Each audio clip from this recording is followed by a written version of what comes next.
Welcome back to another episode of the PMP Industry Insider Podcast. We take you to the front lines of what's driving change in the pest and lawn industry. I'm Brett, the editor, and this particular episode is called Insiders Rewind. We take a look back at the previous month of shows and give you a refresh if you're a PMP veteran, or maybe give you the new listener a good starting point if they don't know where to begin.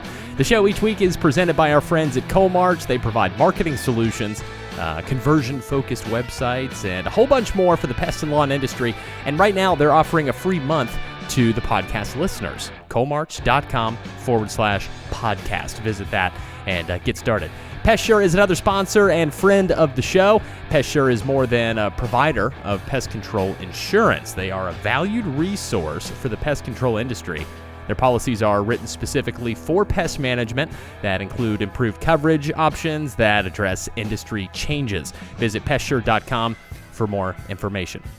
And Voice for Pest, the only phone system designed for the home services industry.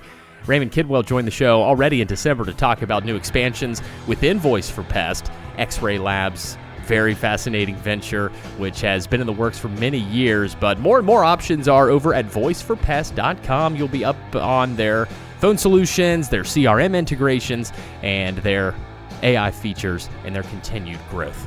Also, if you're interested in peer groups, we have those. First off, you can visit pmpindustryinsider.com/peer groups, and you'll get more info that you need. Plenty of past episodes are also available to give you more info too about how they work, like episode 110, 136, and the Caleb Cunningham episode. That was episode 238. Those are all there for you. And like we mentioned, pmpindustryinsider.com/peer groups is your first step.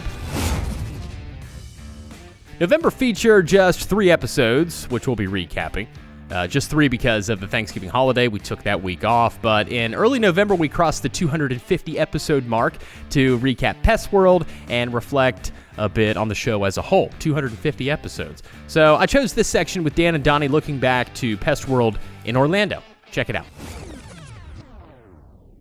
You know, the other thing is we saw Mr. Tim Mulrooney, right? Yes. The guy who does, over at William and Blair, and we've had him on a few times, and he's our partner in crime. I should not use the word crime. Yeah. Crime. He's got a rough compliance department. Right. But anyway, he's agreed to be on the podcast again, so we're looking forward to his insights. And it's pretty cool. Like, I don't know if you've been looking at the pest index that we publish each month, but he also writes a note on when Rollins does their earnings calls, just general observations about the industry.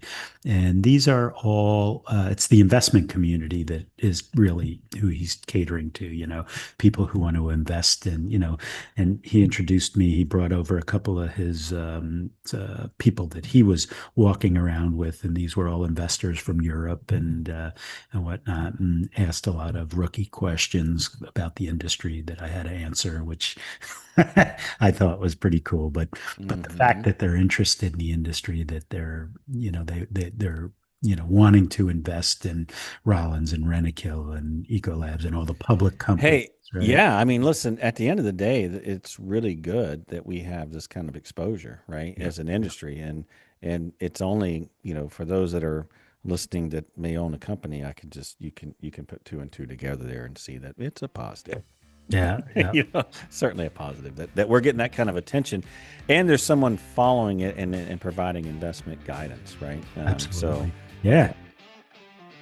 From November 6th, episode 250 with Dan and Donnie, reflections on PestWorld and 250 episodes. We're moving on now to episode 251, which featured a live demo on an AI feature called Atlas.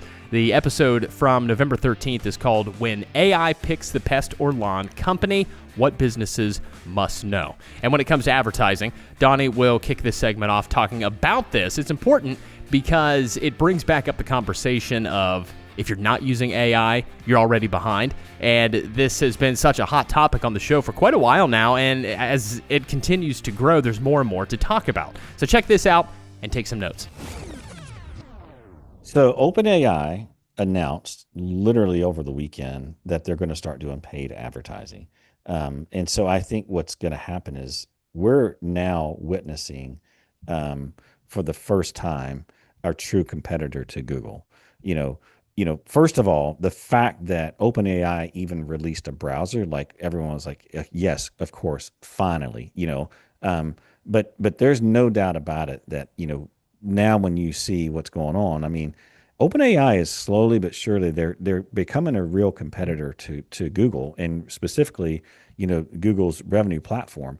And if they put in, if they end up putting in a revenue model where they have paid advertising inside of chat, it's going to be a game changer, an absolute game changer. I mean, so I think what's going to happen is you're going to But see that doesn't revenue. that ruin the model that you basically said, go to these websites, give me your honest opinion on them and give me a SWOT and I whatnot. don't think so at all. I But don't think so because not but everyone's going to use it that. somebody paid to be in those top Well, three, or again, how does that work? who knows, right? Maybe you can. Maybe you can pay to have the agent select you over. So, I mean, who knows, right? I don't know what that model is going to look like. I think in general, and I don't want to get into the whole business model of them because, I mean, if our listeners are listening, they don't really care if Google dies a horrible death or if they win, right? The idea is like, how do I In make my fact, business? most would be very happy because Well, they I mean, money. listen, if you're listening to this and you're doing pay per click, I know if you're like us, you're super frustrated with the cost versus return on investment. It is just, I mean, highway robbery. It's become worse than, in my mind, than mass media and even the Yellow Pages back in the day for, like your cost per lead and your cost per sell for pay per click. So you know what? I'm not crying. I'm not crying if OpenAI They comes did in. that. They did that to themselves. Yeah, exactly. The live demo in that episode is amazing. And remember, you can also view every episode on YouTube. Just search P&P Industry Insiders, and that'll get you more in touch with what's going on when live demos or presentations come up in the show. Atlas broke down specifics on Donnie's business. It pulled in reviews and even a Reddit conversation. And it's definitely worth a watch. It's a watch recommendation versus just a listen. And while you're on our YouTube channel, give us a like and subscribe. We're going to move on now to the final episode of November. It's episode 252 and part 2 of why M&A isn't just for the big guys. Jeremy Eckert is the CEO of Rest Easy Pest Control. Let's hop in. I believe you should get as much money as you can for your business, right? If you were asking me, and I tell that to them, listen, I get it. I would do the same thing as you. When you're But selling your business, it's okay. When you're buying somebody else's business, I'm honest. Listen, if I'll be honest with people. Like I'll tell them what I can afford to do it, because what you're going to get with us versus what you're going to get by going to even a platform PE company, right? That's not necessarily out there, right? We know those, there guys like this exist. So you have your bigger guys, and you have the Rentokils, the Antecema, you have all those guys, and then you have the next level where they have more money than me. They're able to do it, so they're willing to pay a multiple. But what you're not going to get with them, what you'll get with me, is like that sort of experience, right? Where I'm going to be able to care more about your customers. I'm going to be able to care more about your staff. I'm going to be able to kind of keep and hopefully keep more of the promises that I make so that I can keep the business running. And again, I will even say at my size, it's more difficult for me to do that now than it was 7 years ago. As we've gotten bigger, it's harder to take on a company, even that's doing, let's say, 300,000, but 300,000, and they're, charging $45 a stop, and they're going monthly, right? There's still guys like that exist out there. So even for me to implement that into my company is a lot harder now. Yep. And even to make like the small changes, like, well, we only want it. You need to call us a day before and schedule them. Like that's, we try not to sell business like that anymore, right? We want to call and let you know we're coming, and then that sort of thing. So even for us, besides the multiple pieces of it, the level of it, right? So it's hard for me to buy a $60,000 company now with any sort of hope of keeping their clientele. And that's the show, folks. If you missed any of those episodes throughout November, go back and check them out. We'll be on a similar schedule for December. Of course, Christmas on a Thursday this year. That's our episode drop day, so we're going to be taking that week off. Thanks for joining us on Insiders Rewind. I'm Brett, the editor, and we'll be back to do it again as we kick off 2026. Have a great rest of the year.